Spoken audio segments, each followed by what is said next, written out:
जय जगन्नाथ पिलाମାନେ ଆଜି ଆମେ ଜାଣିବା ଓଡ଼ିଶାର ନଦୀ ବିଷୟରେ। ଆଗକୁ ଆସୁଥିବା ତୁମମାନଙ୍କର ତ ଏକ୍ଜାମ୍ ଅଛି କମ୍ପିଟେଟିଭ୍, ସବୁ ଏକ୍ଜାମ୍ ପାଇଁ ତୁମମାନଙ୍କୁ ୟୁଜଫୁଲ୍ ହେଇପାରିବ। ତ 1 ନମ୍ବର ତୁମମାନଙ୍କର କ୍ୱେଶ୍ଚିନ୍ ରହୁଛି, ଓଡ଼ିଶାର ସବୁଠାରୁ ବଡ଼ ନଦୀ କେଉଁଠି? ଓଡ଼ିଶାର ସବୁଠାରୁ ବଡ଼ ନଦୀ କେଉଁଠି ପିଲାମାନେ? ଅପସନ୍ ନମ୍ବର ଏ ହେଉଛି ମହାନଦୀ। ଏ ହେଉଛି ତୁମମାନଙ୍କର ଆନ୍ସର ପିଲାମାନେ, ଓଡ଼ିଶାର ସବୁଠାରୁ ବଡ଼ ନଦୀ ମହାନଦୀ।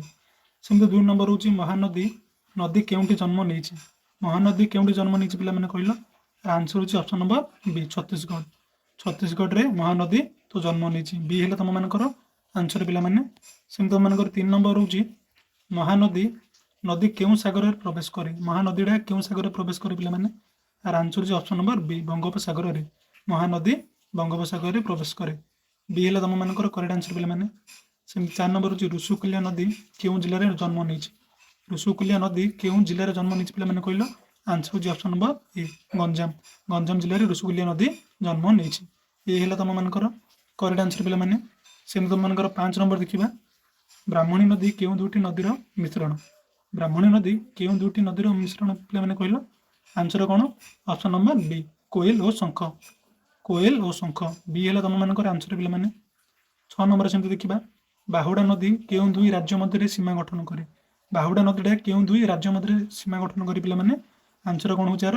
ଆନ୍ସର ହେଉଛି ଓଡ଼ିଶା ଓ ଆନ୍ଧ୍ରପ୍ରଦେଶ। ବି ହେଲେ ତୁମମାନଙ୍କର ଆନ୍ସର ପିଲାମାନେ, ଓଡ଼ିଶା ଓ ଆନ୍ଧ୍ରପ୍ରଦେଶ। ସେମିତି ତୁମମାନଙ୍କର 7 ନମ୍ବର ହେଉଛି ମହାନଦୀର ମୋଟ ଲମ୍ବ କେତେ? ମହାନଦୀର ମୋଟ ଲମ୍ବ କେତେ ପିଲାମାନେ? 851 କିମି। ସି ହେଲେ ତୁମମାନଙ୍କର ଆନ୍ସର ପିଲାମାନେ, 851 କିମି ମହାନଦୀର ମୋଟ ଲମ୍ବ। ସେମିତି 8 ନମ୍ବର ହେଉଛି ତୁମମାନଙ୍କର ମହାନଦୀ ନଦୀର ଡେଲ୍ଟା କେଉଁଠି ଅବସ୍ଥିତ? ମହାନଦୀ ତାର ଡେଲ୍ଟା କେଉଁଠି ଅବସ୍ଥିତ ପିଲାମାନେ କହିଲ? ଆନ୍ସର ହେଉଛି ଅପସନ୍ ନମ୍ବର ବି, କଟକ ଓ ଜଗତସିଂହପୁର। ବି ହେଲେ ତୁମମାନଙ୍କର କରେକ୍ଟ ଆନ୍ସର ପିଲାମାନେ, କଟକ ଓ ଜଗତସିଂହପୁର। ସେମିତି ତୁମମାନଙ୍କର 9 ନମ୍ବର ହେଉଛି ଇବ୍ ନଦୀ କେଉଁ ଜିଲ୍ଲାରେ ଜନ୍ମ ନେଇଛି? ଇବ୍ ନଦୀଟା କେଉଁ ଜିଲ୍ଲାରେ ଜନ୍ମ ନେଇଛି ପିଲାମାନେ? ଆନ୍ସର ହେଉଛି ଅପସନ୍ ନମ୍ବର ଏ, ସୁନ୍ଦରଗଡ଼। ଏ ହେଲା ତୁମମାନଙ୍କର ଆନ୍ସର ପିଲାମାନେ। ସେମିତି 10 ନମ୍ବର ତୁମମାନଙ୍କର ହେଉଛି ବଢ଼ା ନଦୀ କେଉଁ ଜିଲ୍ଲା ମଧ୍ୟରେ ବହେ? ବଢ଼ା ନଦୀ କେଉଁ ଜିଲ୍ଲା ମଧ୍ୟରେ ବହେ ପିଲାମାନେ କହିଲ? କେଉଁ ଜିଲ୍ଲା ମଧ୍ୟରେ ବହେ? ଆନ୍ସର କ'ଣ? ଅପସନ୍ ନମ୍ବର ବି, ନୟାଗଡ଼। ବି ହେଲା ତୁମମାନଙ୍କର ଆନ୍ସର ପିଲାମାନେ, ନୟାଗଡ଼। ସେମିତି ତୁମମାନଙ୍କର ଶାଳ ନଦୀ କେଉଁ ଜିଲ୍ଲା ମଧ୍ୟରେ ବହେ? ଶାଳ ନଦୀ କେଉଁ ଜିଲ୍ଲା ମଧ୍ୟରେ ବହେ ପିଲାମାନେ? ଆନ୍ସର ହେଉଛି ଏହାର option number C, Baleswar. C ହେଲେ ତୁମମାନଙ୍କର କରେକ୍ଟ ଆନ୍ସର ପିଲାମାନେ। 12 ନମ୍ବର କ୍ୱେଶ୍ଚିନ୍ ଦେଖ ତୁମର, ଦେବୀ ନଦୀ କେଉଁ ନଦୀର ଉପନଦୀ? ଦେବୀ ନଦୀ କେଉଁ ନଦୀର ଉପନଦୀ ପିଲାମାନେ କହିଲ? ଅପସନ୍ ନମ୍ବର ଏ ହେଲା ମହାନଦୀ। ମହାନଦୀର ଉପନଦୀ ହେଉଛି ଦେବୀ ନଦୀ। ସେମିତି ତୁମମାନଙ୍କର 13 ନମ୍ବର ହେଉଛି ଭଦ୍ରକ ଜିଲ୍ଲା ମଧ୍ୟରେ କେଉଁ ନଦୀ ବହେ? ଭଦ୍ରକ ଜିଲ୍ଲା ମଧ୍ୟରେ କେଉଁ ନଦୀ ବହେ ପିଲାମାନେ? ଅପସନ୍ ନମ୍ବର ଏ ହେଉଛି ଆନ୍ସର, ବୁଦ୍ଧବଳଙ୍ଗ। ଭଦ୍ରକ ଜିଲ୍ଲାରେ ବୁଦ୍ଧବଳଙ୍ଗ ନଦୀ ବହେ। ଇଏ ହେଲେ ତୁମମାନଙ୍କର ଆନ୍ସର ପିଲାମାନେ। ସେମିତି 14 ନମ୍ବର ତୁମମାନଙ୍କର ହେଉଛି ଦାମେଲା ନଦୀ କେଉଁ ଜିଲ୍ଲାରେ ଅଛି? ଦାମେଲା ନଦୀ କେଉଁ ଜିଲ୍ଲାରେ ଅଛି ପିଲାମାନେ କହିଲ? ଅପସନ୍ ନମ୍ବର ଏ, ରାୟଗଡ଼ା। ଇଏ ହେଲେ ତୁମମାନଙ୍କର କରେକ୍ଟ ଆନ୍ସର ପିଲାମାନେ।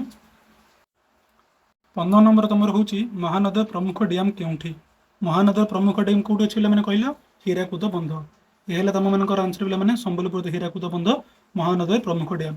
ସେମିତି 16 ନମ୍ବର ହେଉଛି ହୀରାକୁଦ ବନ୍ଧ କେଉଁ ନଦୀ ଉପରେ ରଚିତ? ହୀରାକୁଦ ବନ୍ଧ କେଉଁ ନଦୀ ଉପରେ ରଚିତ ପିଲାମାନେ କହିଲ? ଆନ୍ସର ହେଉଛି ଅପସନ୍ ନମ୍ବର ବି, ମହାନଦୀ। ବି ହେଲେ ତୁମମାନଙ୍କର କରେକ୍ଟ ଆନ୍ସର ପିଲାମାନେ। ସେମିତି 17 ନମ୍ବର ତୁମର ହେଉଛି ଋଷିକୂଲ୍ୟା ନଦୀ କେଉଁ ସାଗରରେ ପ୍ରବେଶ କରେ? ଋଷିକୂଲ୍ୟା ନଦୀଟା କେଉଁ ସାଗରରେ ପ୍ରବେଶ କରେ ପିଲାମାନେ? ଅପସନ୍ ନମ୍ବର ବି, ବଙ୍ଗୋପସାଗର। ବଙ୍ଗୋପସାଗରରେ ଋଷିକୂଲ୍ୟା ନଦୀ ପ୍ରବେଶ କରେ। ବି ହେଲେ ତୁମମାନଙ୍କର ଆନ୍ସର ପିଲାମାନେ। ସେମିତି 18 ନମ୍ବର ହେଉଛି ବୁଦ୍ଧବଳଙ୍ଗ ନଦୀ କେଉଁ ରାଜ୍ୟରୁ ଜନ୍ମ ନେଇଛି? ବୁଦ୍ଧବଳଙ୍ଗ ନଦୀଟା କେଉଁ ରାଜ୍ୟରୁ ଜନ୍ମ ନେଇଛି ପିଲାମାନେ କହିଲ? ଅପସନ୍ ନମ୍ବର ବି, ଝାଡ଼ଖଣ୍ଡ। ଝାଡ଼ଖଣ୍ଡରୁ ଜନ୍ମ ନେଇଛି। ବି ହେଲେ ତୁମମାନଙ୍କର କରେକ୍ଟ ଆନ୍ସର ପିଲାମାନେ। ସେମିତି ତୁମମାନଙ୍କର 19 ନମ୍ବର ହେଉଛି ବାହୁଡ଼ା ନଦୀ କେଉଁ ସାଗରରେ ପ୍ରବେଶ କରେ? ବାହୁଡ଼ା ନଦୀ କେଉଁ ସାଗରରେ ପ୍ରବେଶ କରେ ପିଲାମାନେ? ଅପସନ୍ ନମ୍ବର ଏ ହେଲା ବଙ୍ଗୋପସାଗର। ଏ ହେଲା ତୁମମାନଙ୍କର ଆନ୍ସର ପିଲାମାନେ। ସେମିତି 20 ନମ୍ବର ହେଉଛି ବ୍ରାହ୍ମଣୀ ଓ ବିତରଣୀ ନଦୀ କେଉଁଠି ମିଶେ? କେଉଁଠି ମିଶେ ପିଲାମାନେ କହିଲ? ଆନ୍ସର ହେଉଛି ଅପସନ୍ ନମ୍ବର ବି, ଭଦ୍ରକ। ବି ହେଲେ ତୁମମାନଙ୍କର ଆନ୍ସର ପିଲାମାନେ, ବ୍ରାହ୍ମଣୀ ଓ ବିତରଣୀ ନଦୀ ଭଦ୍ରକରେ ମିଶେ। ସେମିତି ତୁମମାନଙ୍କର 21 ନମ୍ବର ହେଉଛି ବିତରଣୀ ନଦୀ କେଉଁ ଜିଲ୍ଲାରେ ଜନ୍ମ ନେଇଛି? ବିତରଣୀ ନଦୀ କେଉଁ ଜିଲ୍ଲାରେ ଜନ୍ମ ନେଇଛି ପିଲାମାନେ କହିଲ? ଆନ୍ସର ନମ୍ବର ହେଉଛି ଏହାର ଏ, କେନ୍ଦୁଝର। ଏ ହେଲା ତୁମମାନଙ୍କର କରେକ୍ଟ ଆନ୍ସର ପିଲାମାନେ। ସେମିତି 22 ନମ୍ବର ହେଉଛି ମହାନଦୀ ଡେଲ୍ଟା କେଉଁ ପ୍ରକାରର? ମହାନଦୀ ଡେଲ୍ଟାଟା କେଉଁ ପ୍ରକାରର ପିଲାମାନେ କହିଲ? ଆନ୍ସର ହେଉଛି ଅପସନ୍ ନମ୍ବର ଡି, ନିୟମିତ ଭାବରେ। ନିୟମିତ ହେଉଛି ତୁମମାନଙ୍କର ଆନ୍ସର ପିଲାମାନେ। ସେମିତି ତୁମମାନଙ୍କର 23 ନମ୍ବର ରହିଲା ଋଷିକୂଲ୍ୟା ନଦୀର ମୁଖ୍ୟ ଉପନଦୀ କେଉଁଠି? ଋଷିକୂଲ୍ୟା ନଦୀର ମୁଖ୍ୟ ଉପନଦୀ କେଉଁଠି ପିଲାମାନେ କହିଲ?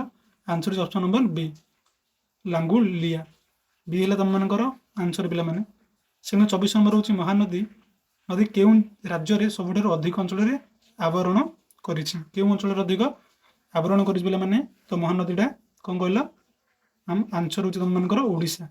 ଇଏ ହେଲା ତମମାନଙ୍କର ଆନ୍ସର ପିଲାମାନେ ଓଡ଼ିଶା। ସେମିତି 25 ନମ୍ବର ତମର ହେଉଛି ବୁଧବଳଙ୍କ ନଦୀ କେଉଁଠି ପ୍ରବେଶ କରେ? ବୁଧବଳ ନଦୀଟା କେଉଁଠି ପ୍ରବେଶ କରେ ପିଲାମାନେ କହିଲ? ଅପସନ୍ ନମ୍ବର ବି ବଙ୍ଗୋପସାଗର। ବଙ୍ଗୋପସାଗରରେ ପ୍ରବେଶ କରେ। ବି ହେଲା ତମର ଆନ୍ସର। 26 ନମ୍ବର ହେଉଛି ନୁନା ନଦୀ କେଉଁ ନଦୀର ଉପନଦୀ? ନୁନା ନଦୀ କେଉଁ ନଦୀର ଉପନଦୀ କହିଲେ ପିଲାମାନେ? ଅପସନ୍ ନମ୍ବର ବି ମହାନଦୀ। ମହାନଦୀର ଉପନଦୀ। ସେମିତି ତମମାନଙ୍କର 27 ନମ୍ବର ହେଉଛି ଚିଲିକା ଜିଲ୍ଲା ପାଣି ଯୋଗାଇ ଦେଉଥିବା ପ୍ରମୁଖ ନଦୀ। ଚିଲିକା ଜିଲ୍ଲାକୁ ତ ପାଣି ଯୋଗାଉଥିବା ପ୍ରମୁଖ ନଦୀ କୋଉଟା ପିଲାମାନେ କହିଲ? ଆନ୍ସର ହେଉଛି ଏ ଦୟା ଓ ଭାରଗଭି। ଦୟା ଓ ଭାରଗଭି। ଏ ହେଲା ତମମାନଙ୍କର କରେକ୍ଟ ଆନ୍ସର ପିଲାମାନେ। ସେମିତି 28 ନମ୍ବର ତମର ହେଉଛି ଇବ୍ ନଦୀ କେଉଁ ନଦୀର ଉପନଦୀ? ଇବ୍ ନଦୀଟା କେଉଁ ନଦୀର ଉପନଦୀ ପିଲାମାନେ କହିଲ? ଅପସନ୍ ନମ୍ବର ବି ମହାନଦୀ। ବି ହେଲା ତମମାନଙ୍କର କରେକ୍ଟ ଆନ୍ସର ପିଲାମାନେ। ସେମିତି 29 ନମ୍ବର ହେଉଛି ରାୟଗଡ଼ା ଜିଲ୍ଲାର ପ୍ରମୁଖ ନଦୀ କେଉଁଠି? ରାୟଗଡ଼ା ଜିଲ୍ଲାର ପ୍ରମୁଖ ନଦୀ କେଉଁଠି ପିଲାମାନେ କହିଲ? ଆନ୍ସର ହେଉଛି ବି ଋଷିକୂଲ୍ୟା। ଋଷିକୂଲ୍ୟା ନଦୀ ହେଉଛି ରାୟଗଡ଼ା ଜିଲ୍ଲାର ପ୍ରମୁଖ ନଦୀ। ବି ହେଲା ତମର ଆନ୍ସର। 30 ନମ୍ବର ହେଉଛି ବାହୁଡ଼ା ନଦୀ କେଉଁ ସ୍ଥାନରେ ବଙ୍ଗୋପସାଗରରେ ପ୍ରବେଶ କରେ? ବାହୁଡ଼ା ନଦୀ କେଉଁ ସ୍ଥାନରେ ବଙ୍ଗୋପସାଗରରେ ପ୍ରବେଶ କରେ ପିଲାମାନେ କହିଲ? ଆନ୍ସର ହେଉଛି ଅପସନ୍ ନମ୍ବର ଏ ଗୋପାଳପୁର। ଏ ହେଲା ତମମାନଙ୍କର ଆନ୍ସର ପିଲାମାନେ ଗୋପାଳପୁର। ସେମିତି 31 ନମ୍ବର ହେଉଛି ବିତରଣୀ ନଦୀ କେଉଁ ସାଗରରେ ପ୍ରବେଶ କରେ? ବିତରଣୀ ନଦୀଟା କେଉଁ ସାଗରରେ ପ୍ରବେଶ କରେ ପିଲାମାନେ କହିଲ? ଆନ୍ସର ହେଉଛି 1 ନମ୍ବର ବଙ୍ଗୋପସାଗର। ଏ ହେଲା ତମମାନଙ୍କର ଆନ୍ସର ପିଲାମାନେ। ସେମିତି 32 ନମ୍ବର ହେଉଛି ବିତରଣୀ ନଦୀ କେଉଁ ନଦୀ ସହିତ ମିଶି ସାଗରକୁ ପ୍ରବେଶ କରେ? କେଉଁ ନଦୀ ସହିତ ମିଶି ସାଗରକୁ ପ୍ରବେଶ କରେ ପିଲାମାନେ କହିଲ? ଆନ୍ସର ହେଉଛି ଅପସନ୍ ନମ୍ବର ବି ବ୍ରାହ୍ମଣୀ। ବି ହେଲା ତମମାନଙ୍କର ଆନ୍ସର ପିଲାମାନେ ବ୍ରାହ୍ମଣୀ ନଦୀ। ସେମିତି 33 ନମ୍ବର ହେଉଛି ମହାନଦୀ ନଦୀ ଉପରେ ହୀରାକୁଦ ବନ୍ଧ କେଉଁ ସହର ନିକଟରେ ଅବସ୍ଥିତ? କେଉଁ ସହର ନିକଟରେ ଅବସ୍ଥିତ ପିଲାମାନେ ହୀରାକୁଦ ବନ୍ଧ? ଏ ଯେ question option number A Sambalpur. ଏ ହେଲା ତମମାନଙ୍କର ଆନ୍ସର ପିଲାମାନେ ସମ୍ବଲପୁର। 34 ନମ୍ବର ହେଉଛି ଚିଲିକା ଜିଲ୍ଲାକୁ ପାଣି ଯୋଗାଇ ଦେଇଥିବା ନଦୀ ଦୁଇଟି କେଉଁ ଗୁଡ଼ିକ? ତ ନଦୀ ଦୁଇଟା ଚିଲିକା ଜିଲ୍ଲାକୁ ପାଣି ଯୋଗାଉଛି କେଉଁ ଦୁଇଟା ପିଲାମାନେ? ଆନ୍ସର ହେଉଛି ଅପସନ୍ ନମ୍ବର ଏ ଦୟା ଓ ଭାରଗଭି। ଏ ହେଲା ତମମାନଙ୍କର ଆନ୍ସର ପିଲାମାନେ। 34 ନମ୍ବର ଏ ହେଉଛି ତମର କରେକ୍ଟ ଆନ୍ସର। ସେମିତି 35 ନମ୍ବର ହେଉଛି ମହାନଦୀ ନଦୀର ଉପନଦୀ ନୁହେଁ କେଉଁଠି? ମହାନଦୀର ଉପନଦୀ ନୁହେଁ କେଉଁଠି? କେଉଁଟା ନାହିଁ ପିଲାମାନେ ମହାନଦୀର ଉପନଦୀ କହିଲ? ଆନ୍ସର ହେଉଛି ଡି ବିତରଣୀ ନଦୀ। ବିତରଣୀ ନଦୀ ମହାନଦୀର ଉପନଦୀ ନୁହେଁ। ସେମିତି ଡି ହେଲେ ତମର ଆନ୍ସର। ସେମିତି ତମମାନଙ୍କର 36 ନମ୍ବର ହେଉଛି ବ୍ରାହ୍ମଣୀ ନଦୀ କେଉଁ ସହର ମଧ୍ୟରେ ବହେ? ବ୍ରାହ୍ମଣୀ ନଦୀଟା କେଉଁ ସହର ମଧ୍ୟରେ ବହି ପିଲାମାନେ କହିଲ କ'ଣ ଆନ୍ସର ରହୁଛି? ଆନ୍ସର ରହୁଛି ଅପସନ୍ ନମ୍ବର ଏ ରାଉରକେଲା।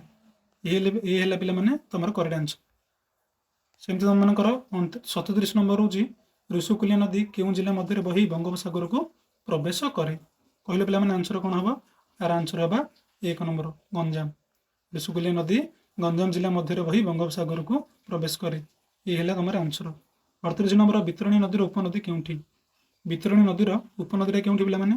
ଆନ୍ସର ହେଉଛି ଅପସନ୍ ନମ୍ବର ବି ମାଳତୀ। ବି ହେଲା ତମମାନଙ୍କର ଆନ୍ସର ପିଲାମାନେ ମାଳତୀ। ସେମିତି ତମର 39 ନମ୍ବର ହେଉଛି ବୁଧବଳଙ୍କ ନଦୀ କେଉଁ ଦୁଇ ଜିଲ୍ଲା ମଧ୍ୟରେ ବହେ? କେଉଁ ଦୁଇ ଜିଲ୍ଲା ମଧ୍ୟରେ ବହି ପିଲାମାନେ ଆନ୍ସର କ'ଣ କହିଲ? ଆନ୍ସର ଯାହାର ଅପସନ୍ ନମ୍ବର ଏ ମୟୂରଭଞ୍ଜ ଓ ବାଲେଶ୍ୱର। ଏ ହେଲା ତମମାନଙ୍କର ଆନ୍ସର ପିଲାମାନେ ମୟୂରଭଞ୍ଜ ଓ ବାଲେଶ୍ୱର। ସେମିତି ତମମାନଙ୍କର 40 ନମ୍ବର ହେଉଛି ଓଡ଼ିଶାର ସମସ୍ତ ନଦୀ କେଉଁ ସାଗରରେ ପ୍ରବେଶ କରେ? ଏ ଯେ କ୍ୱେଶ୍ଚିନ୍ ଏଇଟା ଆନ୍ସର ହେଉଛି ଅପସନ୍ ନମ୍ବର ଏ ବଙ୍ଗୋପସାଗର। ବଙ୍ଗୋପସାଗର ହେଉଛି ତମର ଆନ୍ସର ପିଲାମାନେ ଏ ହେଉଛି ତମର କରେକ୍ଟ ଆନ୍ସର ରହିଲା। ତ ପିଲାମାନେ ତମମାନଙ୍କର ଓଡ଼ିଶାର ନଦୀ ବିଷୟରେ 40ଟି କ୍ୱେଶ୍ଚିନ୍ ଥିଲା। ଭିଡ଼ିଓ ଯଦି ଭଲ ଲାଗିଥିବ ଲାଇକ୍ କରିବ। କୌଣସି ଯଦି ଡାଉଟ୍ ଥିବ କମେଣ୍ଟରେ ଜଣାଇବ। ଯଦି ନୂଆ ଚ୍ୟାନେଲରେ ନୂଆ ଅଛନ୍ତି ସବସ୍କ୍ରାଇବ୍ କରିବ। କାରଣ ଆଗକୁ ଆସୁଥିବା ତମମାନଙ୍କର ଯେକୌଣସି କମ୍ପିଟେଟିଭ୍ ଏକ୍ଜାମ୍ ପାଇଁ ୟୁଜଫୁଲ୍ ହୋଇପାରିବ। ରହୁଛି ପିଲାମାନେ ଧନ୍ୟବାଦ।